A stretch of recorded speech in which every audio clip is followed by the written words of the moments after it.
ने video call पर दी पिता को अंतिम विदाई। जय श्री श्याम मेरे प्यारे दोस्तों। तो कैसे हैं आप सभी। आज हम एक बहुत ही गंभीर विषय पर चर्चा करने वाले हैं। जो हाल ही में घटना जो हरियाणा के सोनीपत के वृद्धाश्रम में हुई है, उस घटना ने देश के काफी लोगों का जो दिल है जो झकझोर करके रख दिया है।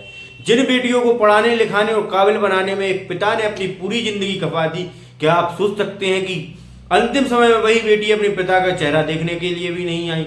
जी हाँ दोस्तों, मैं बात कर रहा हूँ हरियाणा के सोनीपत की। एक पिता जिसने अपनी बेटियों को पढ़ाने लिखाने के लिए अपना पूरा समय खपा दिया और उसने सोचा कि हमारे बच्चे अगर आगे बढ़ेंगे तो हमें बहुत ही तरक्की करेंगे। अभी हाल ही में सोशल मीडिया पर जो वीडियो वायरल चल रही है उसमें देखा गया कि कैसे एक पिता की अंतिम संस्कार में वीडियो कॉल पर एक बेटी जो है उसको मुख्य अंतिम विदाई दे रही है और कह रही है, इसी के साथ वह कह रही है कि हो गया, थोड़ा सा जल्दी कीजिए। जी हाँ दोस्तों, ये कितनी बड़ी सोच वाली विचार वाली बात। जो पिता जिसने अपनी बच्चों को या बच्चियों को पाला, उसने कभी सोचा कि काश ये जल्दी कर ले या ये जल्दी खा ले? वो कभी नहीं सोचता। उसने सोचा कि ये मेरे बच्चे धीरे धीरे आगे बढ़ें और ये तरक्की करें। इस तरक्की के उस दौर में शायद मैं कहूँगा कि अगर कि आज के समय में पेरेंट्स की गलती है तो उसको कहना चाहूँगा कि वो तरक्की की दौड़ तो सिखाते हैं पिता अपने बच्चों को, माँ बाप, लेकिन वो उन्हें संस्कार सिखाना भूल जाते हैं। हाल ही में मैं देखने को मिलता है, मैं यहाँ जो अपने साथ अधिकतर मैं बुजुर्गों के साथ बैठने को मिलता हूँ, तो वो बताते हैं कि बेटा मेरे ज़माने में ये हुआ करता था कि पड़ोसी मेरे यहाँ आ रहे हैं, पड़ोसी के बच्चे आ रहे हैं, उनको बच्चों को बच्चा माना जाता था, बेटियों को बेटियों माना जाता, अब नहीं माना जाता। अब ये स्थिति हो गई है कि पहले बड़े परिवार होते थे, अब ये स्थिति हो गई है कि परिवार में बच्चे दादा दादी को ठीक तरीके से नहीं जानते हैं, वो अपने चाचा चाचियों को नहीं जानते। अंकल आंटी का कल्चर आ चुका है। उन्होंने कहा फूफा फूफा फूफा, ये नहीं जानते। अगर वो नहीं जानेंगे तो वो कैसे सीखेंगे? वो कैसे सीखेंगे? क्या भावनाएं होती हैं? क्या इस घटना का मुख्य कारण यही रहा है। उन बेटियों को पिता ने संस्कार तरक्की की दौड़ भाग दौड़ तो दी, लेकिन उन्होंने ये नहीं सिखाया कि बेटा संस्कार क्या होते हैं, कैसे जुड़े रहे।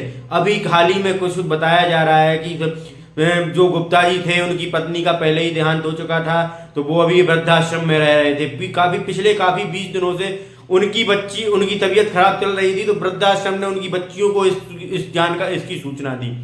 तो बच्चियों ने अंतिम दिनों में जो है अपना जो है मुंह मोड़ लिया, लेकिन और उन्होंने जो अभी उनकी फिर डेथ हो गई, तो वृद्धाश्रम प्रशासन ने जो है उनके लिए उनकी बच्चियों को कॉल किया, तो उनकी बच्चियों ने अलग अलग दूरी के बहाने बनाकर जो है अपना मुंह मोड़ लिया और एक बच्ची ने कहा आप ही अंतिम संस्कार कर दीजिए, और उसके लिए उन्होंने अंतिम संस्कार के 5100 रुपये और ऑनलाइन डाल दिए, और उस पर वो कहती थी हो गया, थोड़ा जल्दी कर दीजिए।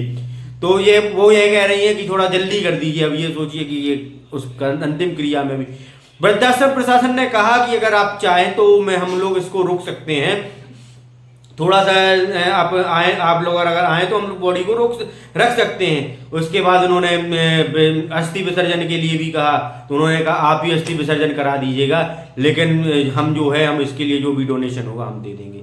ये क्या, ये माँ बाप ये कहाँ जा रहा है? ये कल्चर हमारा, ये भारत की संस्कृति ऐसी हुआ करती थी, ये आए दिन ऐसा हो रहा है। ऐसा क्यों हो रहा है दोस्तों?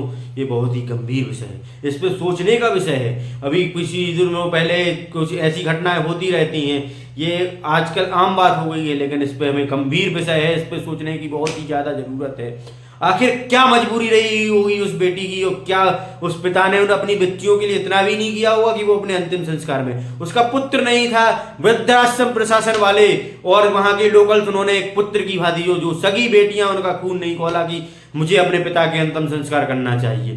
तो दोस्तों ये एक गंभीर विषय है। अगर ये विषय आपकी इस विषय पर क्या राय है, और क्या इसके लिए सामाजिक सुधार किए जा सकते हैं, इसके लिए हमें कमेंट बॉक्स में कमेंट करें और जरूर बताएं कि इसमें क्या जो है समाज का योगदान हो सकता है कि ऐसी घटनाएं ना हो, और क्या क्या किया जा सकता है। उसी के साथ एक और चीज कहने, मरते दम वक्त श्री गुप्ता जी बहुत ही अच्छा काम कर गए। वो अपने जो है अंगदान कर गए, तो जिससे जो उनके नेत्र थे वो नेत्र जिंदा थे और 2 लोगों को रोशनी दे गई। ये देखिए गुप्ता जी कितना बढ़िया काम कर गए, और ऐसे लोग मिसाल होते हैं।